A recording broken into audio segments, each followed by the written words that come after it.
Hey there viewers, Eric O here. Welcome back to another video. Got this '09 Chevy here. It's a half ton and the guy brought it in, told me he has a little bit of noise in the front end, a little bit of a clunk. And so I took it for a drive and well, I didn't really hear the clunk initially. I just pulled out here on the road. But I noticed the brake pedal was really spongy and it didn't really feel quite right in the steering. So I didn't go very far. I definitely didn't get out on the big road. So I just turned around, and as I was turning around, I heard a pretty good clunk and snap and crunch and all kinds of noise. I'm pretty suspicious. I think there's a wheel bearing gone bad here on the left front from the sounds of the noise and the feel of the brake pedal. So we're gonna go ahead and put it up on a lift, see what we have, and if it is a wheel bearing, we'll get it swapped out.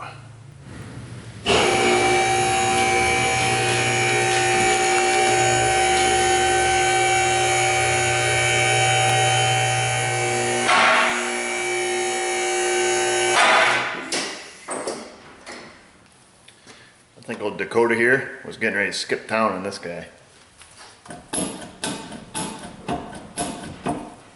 Definitely a bad bearing. I already talked to the fellow when he dropped it off and gave him my suspicion that, you know, it's a wheel bearing anyway. So he said if it was, go ahead and just fix it. Gonna get a wheel bearing sent up here. We'll get this tore apart. I know I've done other Chevy truck wheel bearing videos. I don't think I've done one on a new body style. They're all pretty much the same, but what the heck, I already got the camera out, so let's get it swapped about.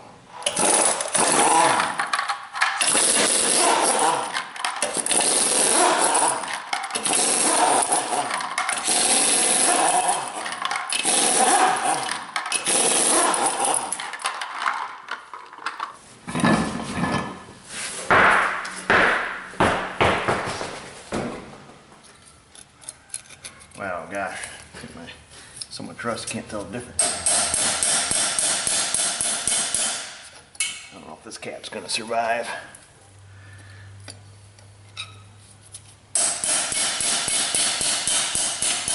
There we go. Got underneath it now.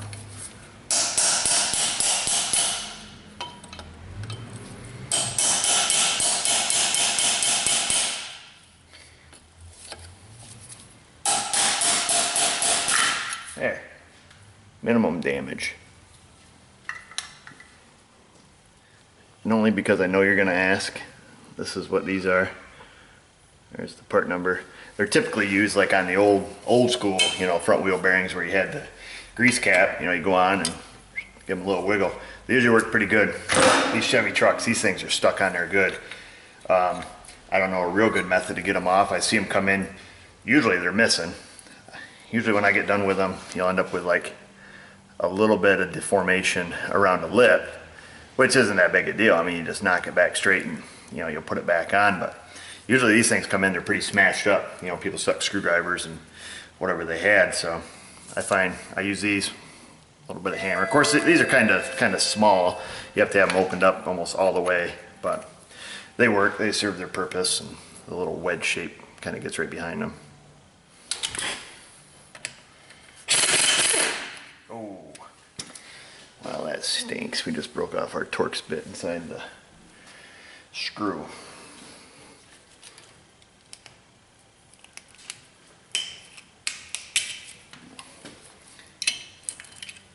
There we go. Got the broken piece out, so that's good. Try it again. Round two. Oh, this one's looking pretty sad. We'll give her one more go.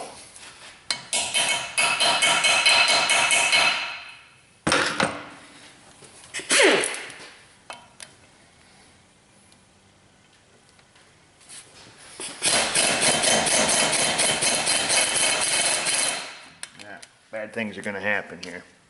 I guess before we go to extreme measures, bust out the impact driver where it strips out all the way.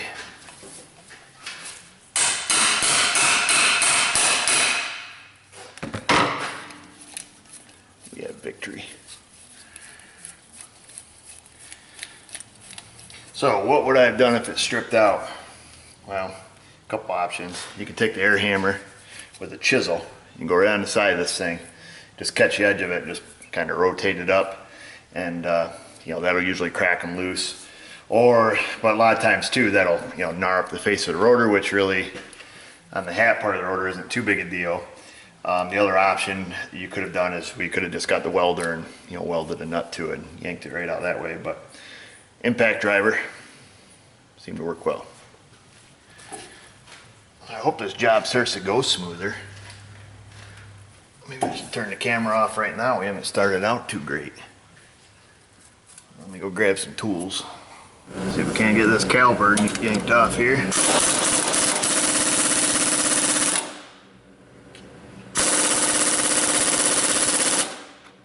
Are you kidding me?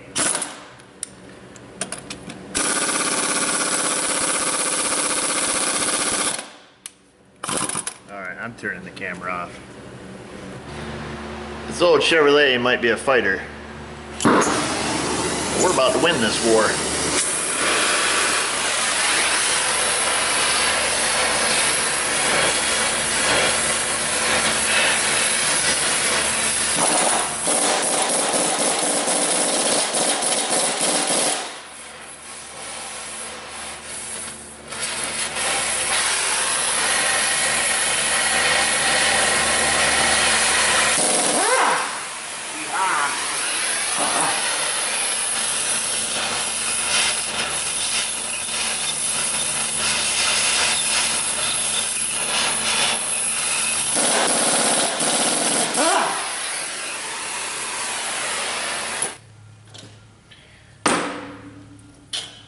That was easy.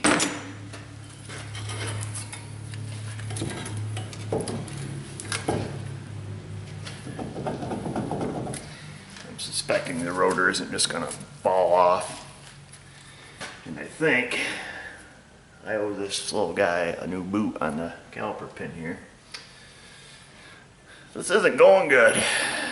So I went to order the boot kit, which is no big deal, just a couple bucks, but I see the pads here got some, I don't know if you can see that in the camera, they got some rust jacking. So the pad here is coming right off the backing plate anyways. This thing's gonna need front brakes too. It's getting kind of dangerous because these things are getting ready to leave town on them. See if I can zoom in on that, see if you guys can see that. But you can see that pad there just coming right off the right off the backing plate. So no sense in putting them back on, that would be kind of foolish. So I just ordered me up some new rotors, ordered up some new pads, and got that boot kit coming. We'll get her fixed up. Let's see if we can tap the rotor off.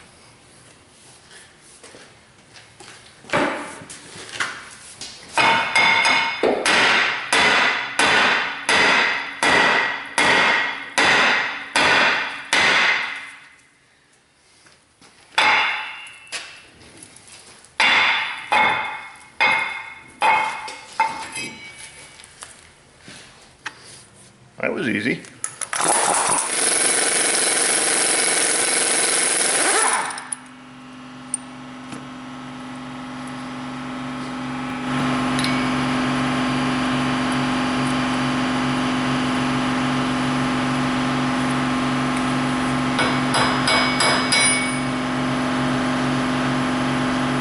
Hey, something went well.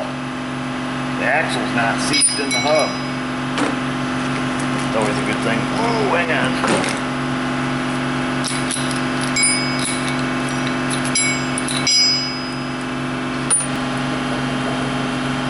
Might have made it a couple more days. I'm gonna throw this little puller on there. Not so much to pull it, but I use it to push the axle in. Kind of gives us a little better access to the back of it to get to the 3 bolts that hold the hub on. The way this job's going, I'm thinking that this hub assembly is not just going to fall right off.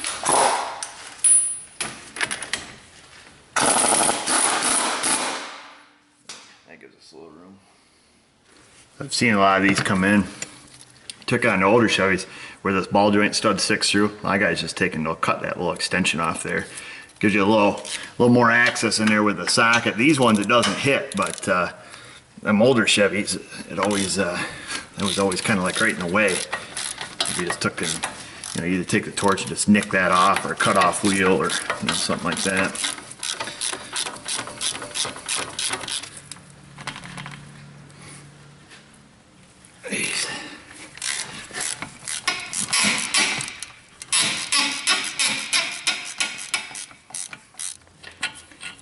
It's gotta be so nice living out west or down south. This stuff just falls apart. Oh, you know what to do. I just run around being all silly.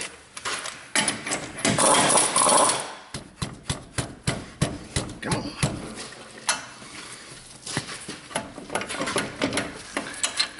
There we go.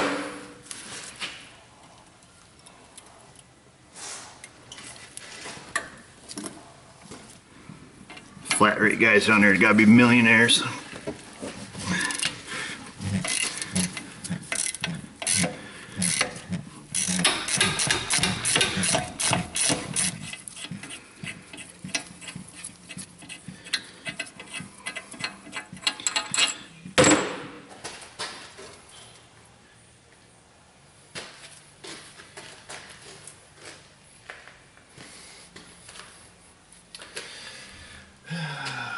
Take that wire off.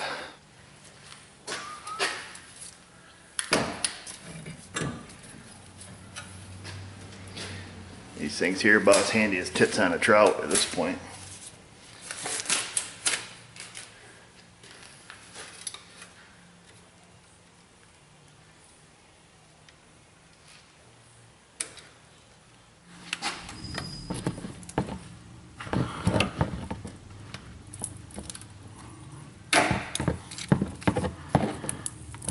Minor casualty.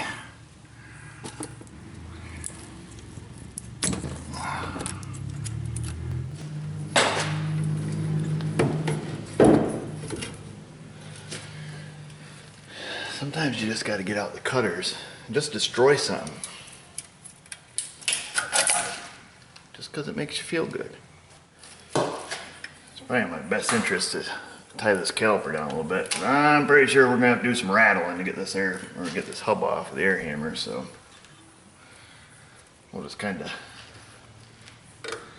twist tie this on a little bit to keep it from falling on our heads. I'm gonna go get the air hammer and chisel bit and come over and go bananas on this thing.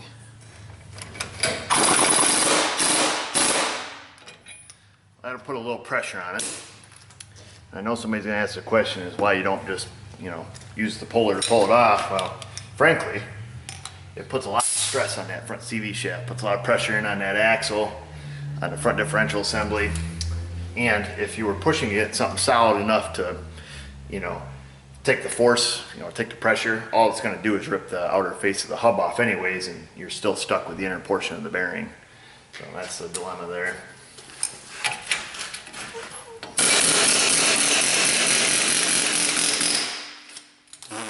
I think I could have just popped that off with a little hammer. Perfect. Well, that went surprisingly well for how the whole job started, I'll tell you that. But if you guys don't have one of these, get one. I use these on, like on 3/4 ton Dodges. Those are a pain. Any Chevrolet, anything that's over like 6 months old in New York State is a tough deal getting the hub off sometimes. This is, crap, I don't know if we can read the number on it anymore. There we go. It's probably OTC, but that's the number. That's a Mac. Let's hold it there, let it focus for a minute. Well, that's the Mac number. It fits everything. I think this even fits, yeah, I was gonna say, I think this even fits half tons. Well, what are we working on? Yeah, it fits half tons, 3/4 tons, 1 tons, pretty much everything. So it's got a lot of different bolt patterns on it, but works pretty well. I've had it long enough to, this is my second one. I've actually wore out my first one. The threads just got so loose in it from using it so much. It finally puked on me, so.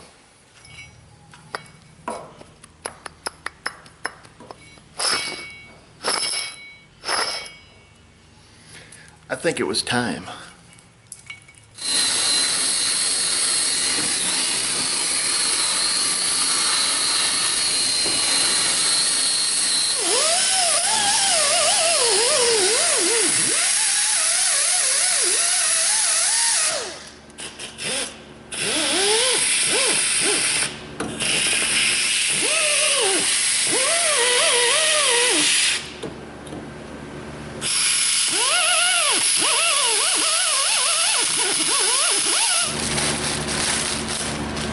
Yeah, it's a brand new Moog wheel bearing.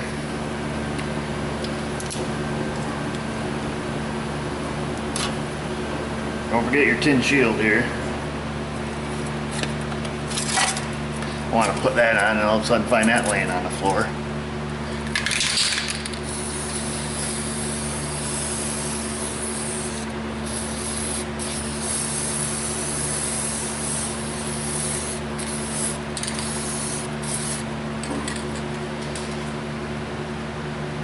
Every video I get asked, what's the red spray? Well, it's Castle muscle grease.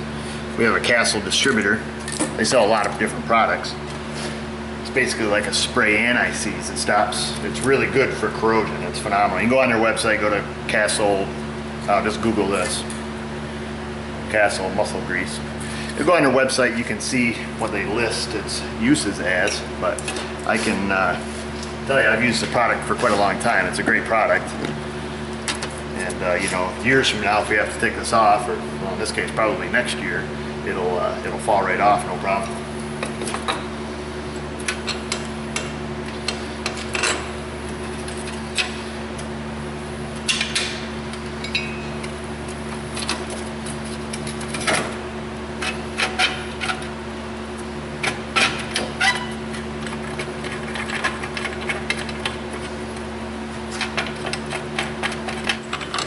I shouldn't criticize Moog and their wheel bearings so bad, but I don't know, it seems to be anything anymore. You put it on, it just doesn't last. You know, you do as good a job as you want. A lot of guys were saying on these Chevy trucks they use Timken bearings, which I don't have availability to, you know, short of just buying them online. But you know, in a case like this, it doesn't do me any good. I gotta get them now. You know, you drop the truck off and front end's falling out. I can't say, well, we ordered it from, you know, wherever and gotta wait a week, but we can only get what we can get, and unfortunately it's either this or the Napa ones or the no-name brand El Cheapos, and we all know they're no good. But I don't know, these usually last a couple years, but I think we discussed that quite a bit in the last Chevy video, and I think it was an 07 Classic that we did that a lot of guys are saying they have really good luck with Timken, so keep that in mind. If you're doing your own, you got time to order one. I do want to mention something, however. One guy, and you guys are always leaving like tips and stuff in the comment box. One guy was saying when he changes hub assemblies, and I don't remember who it was. I got a bad memory like that. Otherwise, I'd give credit where credit is due. But he says he takes on any wheel bearing, and this makes sense. This is a really good idea, actually. He just smashes out one of the wheel studs, and then he sticks a bolt. He said he uses a head bolt off a Ford Ranger or whatever. That's really redundant. You can use a long bolt. So he takes and knocks this out, sticks a bolt through here, puts a nut on the back side, and then tightens the bolt so the nut will naturally want to push the hub off, because the bolt he brings in, from what it sounded like, to hit on the steering knuckle, and then it basically will jack the hub out. Of course, if you do that, you can run the same dilemma that I could with the puller. Is it'll just rip the hub here, the outer hub, off, and still leave you with the bearing. But if he works, or he's working where these things are rusty and crappy, yeah, knock a stud out, put a bolt in it, put a nut behind it, push it up against something solid, put some pressure on it, then smack it with a hammer, and that's probably all it needs. So that's a good tip. I did like that tip, and I've never seen that done before, but that's a good way of doing them. Particularly if the hub's junk, so who cares? Just whale the stud out. I didn't even think about it until I got this all off. I should have tried that method, but anyhow, just wanted to show you that, guys. And sorry, I don't remember who left the tip. It was somebody who always comments. Sorry. So it looks like we're going to be waiting until this afternoon to get rotors. Can you believe Advance Auto has no rotors for an 09 Chevy pickup? The place just blows my mind sometimes.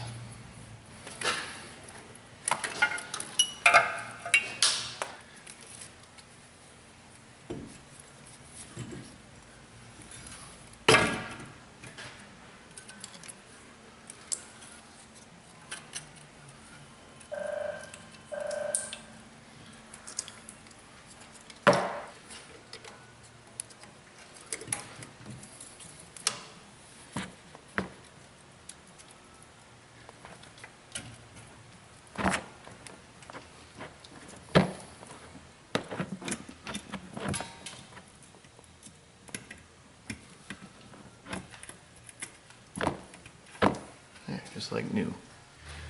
I guess we're waiting for the rotors. We'll just tear this apart.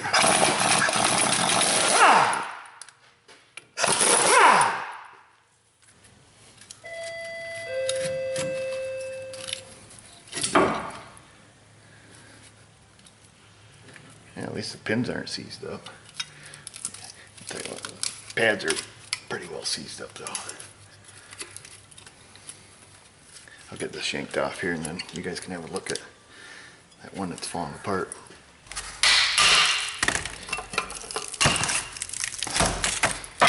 Whoa.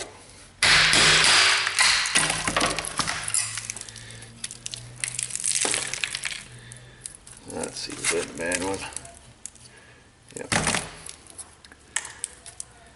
So you can see, hopefully, that, you know, pad separation. We call it rust jacking. I don't know what, I think that's the technical term for it, when the pad starts to separate from its backing plate or delaminating or whatever you want to call it.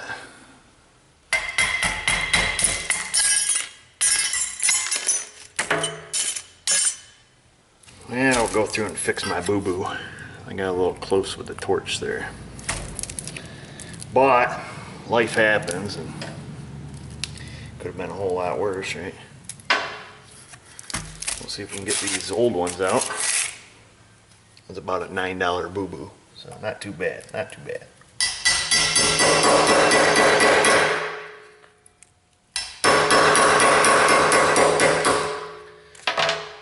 There's one. So that's what they look like. They've got a little metal cup on them, retains them in there. So I just take, like in this case, a 19mm 12-point socket. Just kind of stick the rubber up inside there. Just make sure you don't have it pinched in between what you want to hit on and, you know, the bottom. So now you got a perfect installation tool, if you will. We'll line her up on there.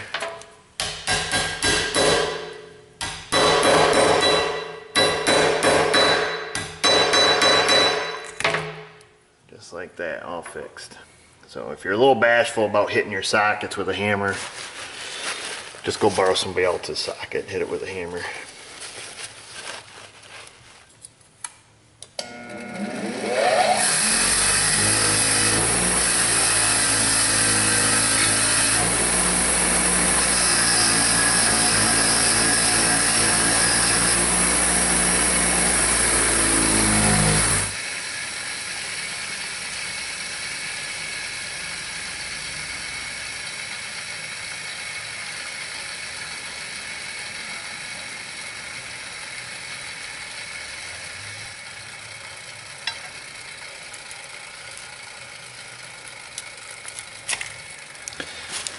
Now it's good as new. Wipe off some of that grease we got on there.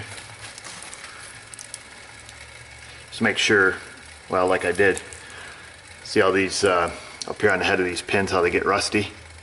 Well, that little groove on there is designed to hold the boot, so make sure you just go ahead and clean those off so it'll retain around the edge and, you know, catch the edge of that boot. Oops, guess you can't see it, but so yeah, this ring, well, where this ring should be, I'll clean this one off and show you, but you gotta make sure they're clean, otherwise they kind of swell up and these boots can actually pop down and lets a lot of water and junk in there.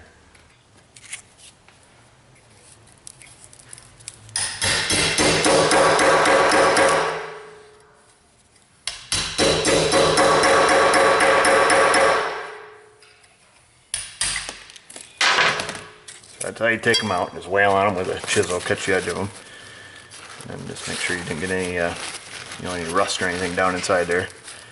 Just come and clean off the edge of the hole.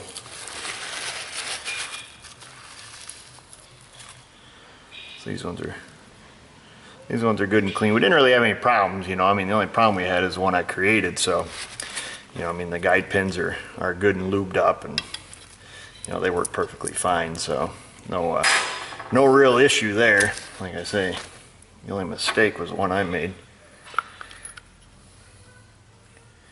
But that just proves that I'm human. Like I say, slip that inside the socket. Man, I can't see anything here. Slip that inside the socket. And like I say, make sure you don't have the edge of the boot, you know, folded down, because if you do, when you wail on it, well, you're going to be buying some more boots.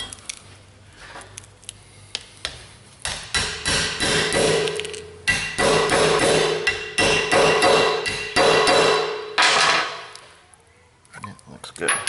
And when you get all done, that's what you have. So, works out pretty good. And we'll clean this pin up. I'm pretty sure this is not OSHA approved.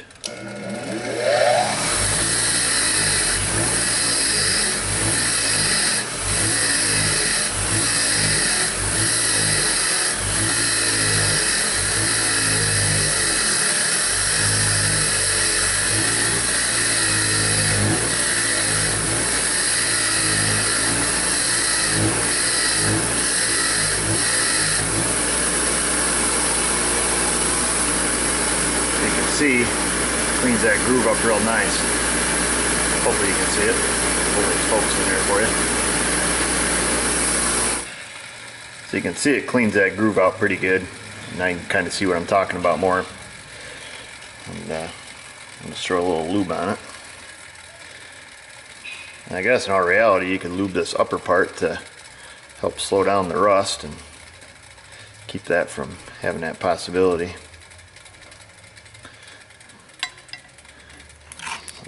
Pushing, you gotta let the air out, kind of burp them out.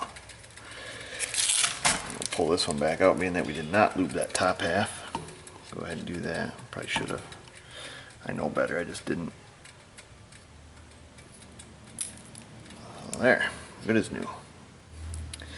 Now once you got those and you're satisfied with how they went, these ones went pretty good. Big problem up here in New York is the rust, as you've probably known from watching any of my videos if you watch them for any length of time. So I'm going to throw these in the sandblast cabinet. Got to sandblast out these notches where the brake pad goes, because you see how I had to smash them pads out with a hammer. Well, the dilemma is you've got the hardware that sits on here, so the hardware sits, you know, in this area, and you've got the ears on the pad that slide through there. Well, the rust squeezes the hardware squeezes the pad, and then ultimately, you know, it locks up. So, you know, your pad sits in there like that. I'm sure, you know, most of you guys know this, but if you're watching it and you don't, that's very important that when we, you know, clean these out, we're going to clean them, we're going to lube them, we're going to put new hardware on. It's very important that the pad, you know, slides through by hand. You should never have to grind the ears off the pad, or, you know, yeah, I mean, I guess that's the biggest thing people do is they grind the ears off the pads to try to make them fit. I have found in my experience, and, you know, having done, you know, just thousands and thousands of brake jobs, that if you clean the caliper bracket and lube it and put on new hardware and use a quality pad, they always fit. I can't ever recall one time sending back a set of pads because, you know, they clearly didn't fit. I've had people bring me in some, what I like to call economy pads, and where they take and they make this backing plate, you know, because it's just made on a shear. When they shear it off here, it'll actually leave like a burr, you know, from the shear being dull or the metal folding over or whatever. Sometimes you actually just have to take and, you know, touch that off with a file or touch it on a grinder. But you know, I've seen people over here on the grinder just, you know, just going hog wild on it, but I've never seen that necessary. So something to think about. You can see the sandblaster does a real nice job on those as far as getting them cleaned out. That'll make our new pads fit real nice.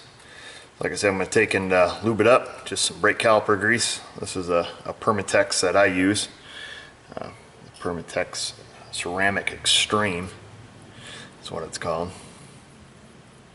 I'm just going to go ahead and lube these. I'll grab the hardware. We'll snap them in there.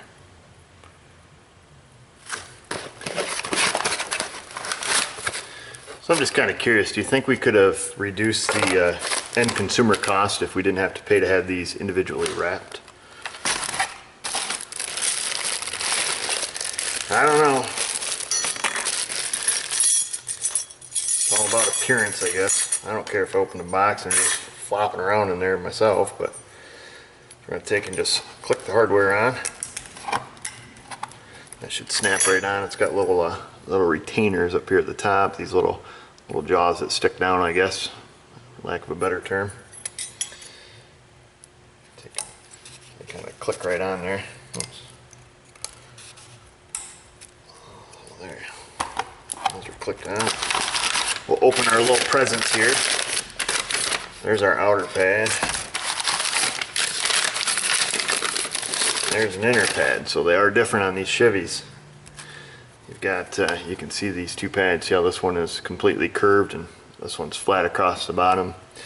Well, don't worry about it too much because you really can't mix them up. Because you can see it also corresponds here on the bracket. We're curved in the front. And if you tried to put the flat one on, well, without excessive amounts of grinding, it would not fit. You can see the other nice thing they did with this hardware is you've got these little springs that kind of, you know, push the pad back out.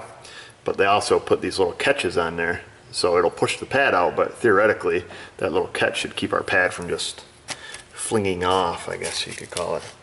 So we're just going to stick our pad on here. Kind of click it in. Yeah, you can hear it click right past them. And then it hits those little springs there on the inside. I don't know if you really call them springs, but the little tabs on the hardware that hold the pad out. And then we'll do the same thing on the outer pad. Just stick it on. Actually hear it click past, so it's kind of nice. It keeps the pads from falling off, but like I mentioned, you know, your pads have to be good and free. I mean, you have to be able to just move them like nobody's business. You shouldn't have to grind them, they should fit perfect. So before I get asked, because every time I do a brake job video, I know this video didn't start out as a brake job video, but I always get asked, why didn't you lubricate the hardware? You know, why didn't you lube, you know, here between the hardware and the pad? Well, frankly, because I don't think that's the problem. Now, this is only my opinion, so you can you know, continue to do brakes however you do them.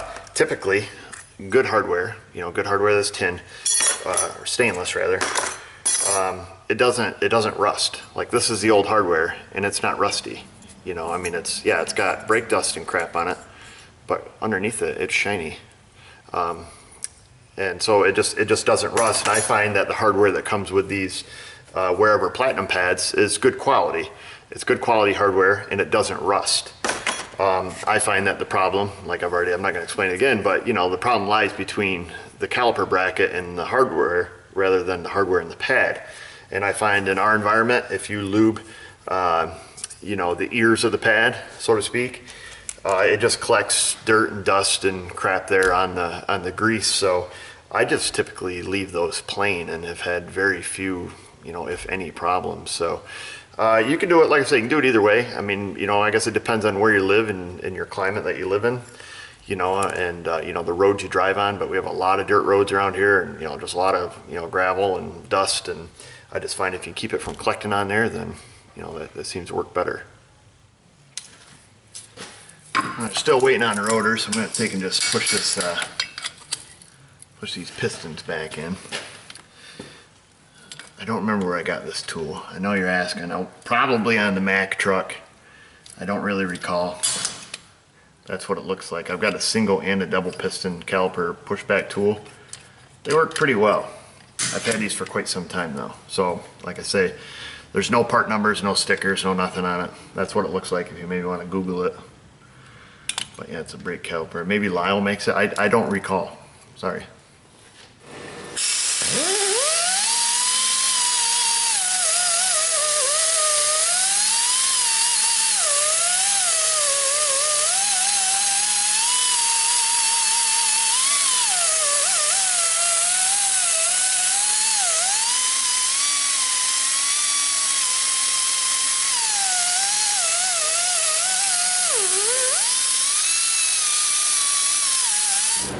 Just want to try to get some of that rust cleaned off the inside of those ears. It can put uneven pressure on the pads.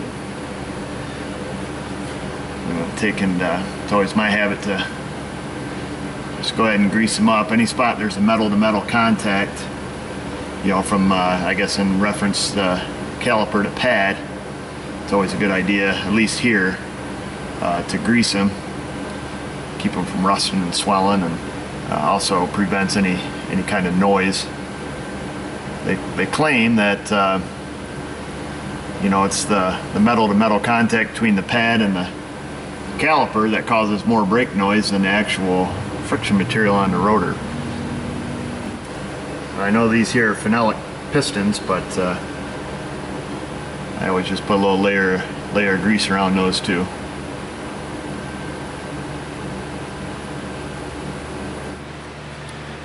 Being that's sitting right there, we're still waiting on the rotor. No reason we can't just put this on there. I have to squeeze our pads in a little bit. pad squeezed in, just kind of set them right down on there. Stick our bolts back in it. Typically I put the caliper bracket on the rotor, but we're still waiting on that, and I want to keep moving forward here, so no reason we can't do it like this. And we'll just leave it sitting there, just waiting for our rotor to show up. It's lunchtime now, so I'm gonna go grab a little snack, come back and probably tear the other side apart while we're still waiting for that. I guess it's one thing to mention too, you know, make sure your hands aren't all, you know, just slobbered up with grease and you're getting them all over the friction material. You want to keep that you know, as clean as possible, and you don't want any big boogers of grease hanging off of those. I was just getting ready to eat some lunch, and I was taking care of tools, and they showed up with the rotors, so I guess we'll skip lunch for a little bit here and finish this job up.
Just make sure you go through and, you know, make sure you tighten the bolt on your caliper bracket, make sure the bearing's tight, you know, at this point.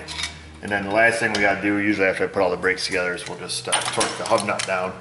Now, these ones are torqued 177 on these trucks. So usually I just stick a screwdriver in the rotor there. Never had it cause any problems or, you know, break or distort the rotor or anything. If you're scared of that method, you can stick a pry bar in between the wheel studs. You know, that doesn't cause it, or have somebody, you know, pump up the brakes and hold them, and you know, that method will work too. So either way. So once that's done, last but not least, you got to put the hubcap back on. I guess is the technical name for it. So I just use an axle nut socket. You know, just find one that fits as close as you can. And sometimes you got to, you know, move it around to, you know, keep it on the lip, but usually works pretty good.